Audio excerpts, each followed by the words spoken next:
Welcome to this session. Myself, Mrs. Sona Valsaraj, lecturer, Department of Biochemistry. Today, we are going to discuss about the topic vitamins.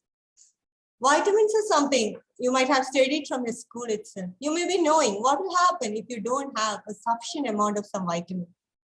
You may be knowing vitamin A deficiency leads to night blindness and thiamine deficiency leads to beriberi. So what is the importance of these vitamins? Or why do we need vitamins? The reason why we need vitamins is because they act as coenzyme for many enzymatic activities. And considering that all the biochemical reactions that go on in our body are due to enzymatic reactions, it is essential that vitamins are present so that the coenzyme which is required for the enzyme are available for it to function properly. So what is a vitamin? Vitamin is an organic compound. It is required in very small quantities, that is milligram or microgram. And it is required for the normal metabolic integrity.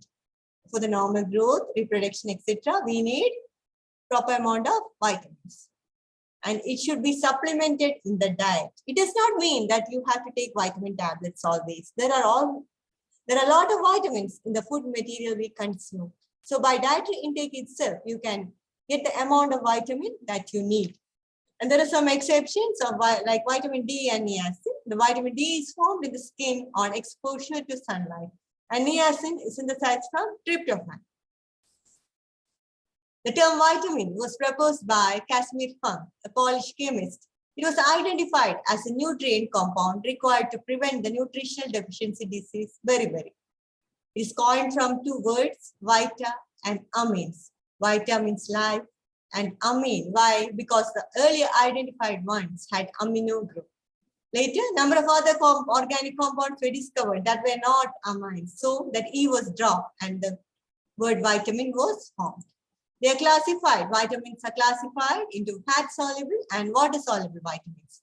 Water-soluble vitamins include B1, thiamine, riboflavin, niacin, biotin, pantothenic acid, vitamin B6, folate, and vitamin B12. And vitamin C also. And fat-soluble vitamins include vitamin A, D, E, and K. So what are water-soluble vitamins? As the name suggests, they are soluble in water and they are non-toxic as they are excreted in urine.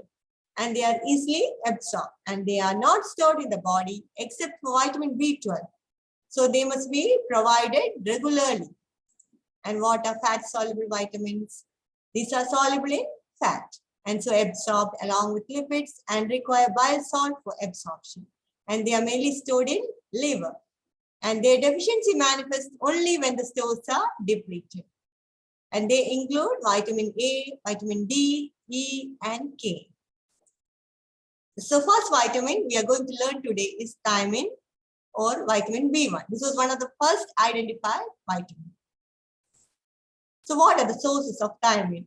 Thiamine is present in almost all natural foods. The most important ones are unrefined cereals, meats, nuts, eggs, green vegetables, etc. The alluron layer of cereal is a rich source of thiamine. So unpolished rice have more nutritive value than polished rice. White bread and polished rice are poor source of the vitamin. So next is the chemical structure. It contains a pyrimidine ring, you can see here, and a thiazole ring, and it is connected by a methylene bridge. So the thiamine, which we obtain from the diet, is in the form of thiamine. Okay, and it cannot be used like that. It should be converted into an active form. And what is the active form? Thiamine pyrophosphate, or TPP as it is called, is the active coenzyme form of this vitamin. And all the vitamins, it should be supplemented in the diet, and there is a required daily allowance or RDA, which is specific for each vitamin. And here for thiamine, the Nutritional Research Council recommends intake of 1 to 1.5 milligram of thiamine in the case of adults. So what are the functions of thiamine? It is a coenzyme for many reactions, which include oxidative, decarboxylation, and transketolase reaction. First example is in the conversion of pyruvate to acetyl CoA. The enzyme is pyruvate dehydrogenase. It requires TPP as the coenzyme. And thiamine is required for carbohydrate metabolism. So the requirement of thiamine is increased along with high intake of carbohydrates. Thiamine is also required for the normal functioning of the nervous system. So I told it is required as a coenzyme for pyruvate dehydrogenase complex, which converts pyruvate to acetyl CoA. And this acetyl CoA is a substrate for TCA cycle. It is also a precursor for the synthesis of neurotransmitter acetylcholine. It is also required for synthesis of lipids, including myelin. In the absence of thiamine, acetyl CoA is not formed, and pyruvate is converted to lactate, leading to lactic acidosis.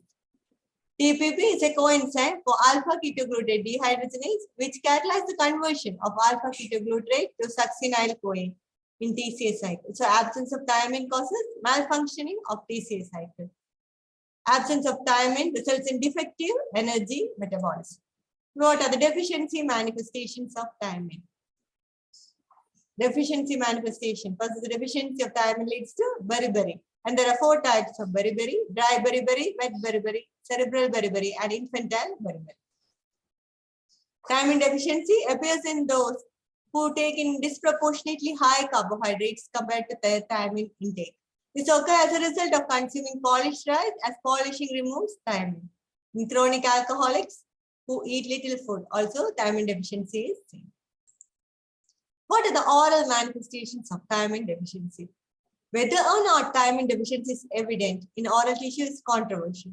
Some clinicians associate flabby red edematous tongue with thiamine deficiency. The fungiform papillae enlarge and become hyperemic. The gingival tissue is sometimes present in old rose color. So we come to the end of this topic.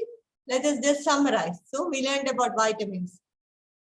These are organic compounds which are required which should be supplemented in the diet and which are required in very small quantities, either milligram or microgram.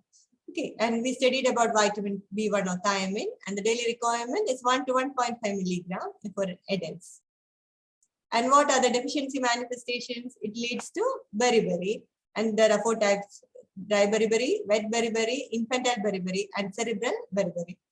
And it also leads to certain oral manifestations like flabby red edematous tongue and enlarged fungiform papillae. The function of thiamine is to act as a coenzyme for a number of enzymatic reactions. One example we learned is pyruvate dehydrogenase, which is involved in the conversion of pyruvate to acetyl CoA. And this acetyl CoA is a substrate for TCA cycle, and it is required for synthesis of myelin sheath, and it is also required for the synthesis of neurotransmitter acetylcholine. So all this metabolic system is affected due to the deficiency of thiamine. So by this we come to the end of this session. Thank you.